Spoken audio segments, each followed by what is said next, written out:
नमस्कार मित्रांनो, आपल्या यूट्यूब चॅनलवरती तुम्हा सर्वांचं पुन्हा एकदा स्वागत। उपमुख्यमंत्री सुनेत्रा पवार यांनी बारामती विधानसभा पोटनिवडणुकीतील विजयानंतर झालेल्या राज्यसभेच्या खासदारकीचा राजीनामा दिला आहे।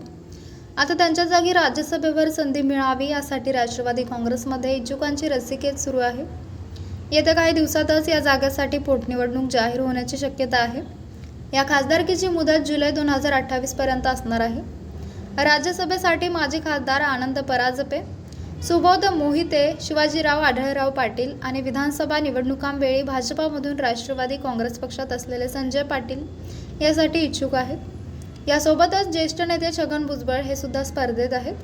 पक्षातील एका ज्येष्ठ युवा नेत्याचा अविनाश आदिक आणि विक्रम काकडे यांच्या नावासाठी आग्रह आहे। पक्षातील ज्येष्ठ नेते हे छगन भुजबळ हे गेले अनेक दिवस संसदेत जाण्यासाठी उत्सुक आहेत। 2024च्या लोकसभा निवडणुकांवेळी छगन भुजबळ नाशिक मतदारसंघातून लढण्यासाठी इच्छुक होते। मात्र महायुतीच्या जागा वाटपामध्ये नाशिकची जागा शिवसेनेला देण्यात आली। तत्कालीन मुख्यमंत्री एकनाथ शिंदे यांनी या जागेसाठी फारच आग्रह धरल्याने अखेर भुजबळ यांनी माघार घेतली होती।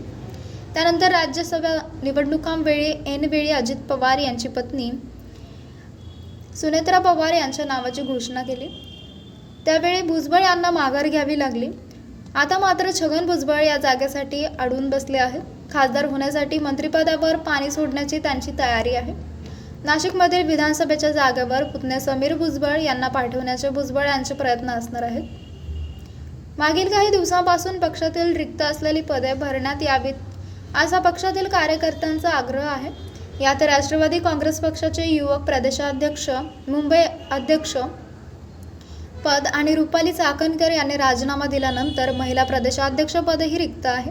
ही पदेही लवकरात लवकर भरली जावीत अशी मागणी यांनी केली आहे।